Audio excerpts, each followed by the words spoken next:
Penting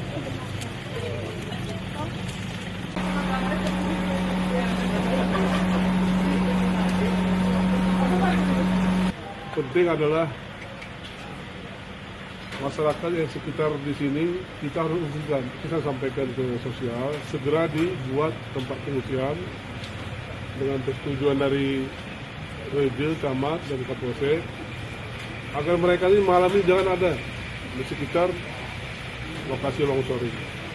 Ini yang awal kita tanggulangi dulu, yang jangan sampai terjadi ada korban manusia karena keterbatasan alat kita, maka ini kurang cepat.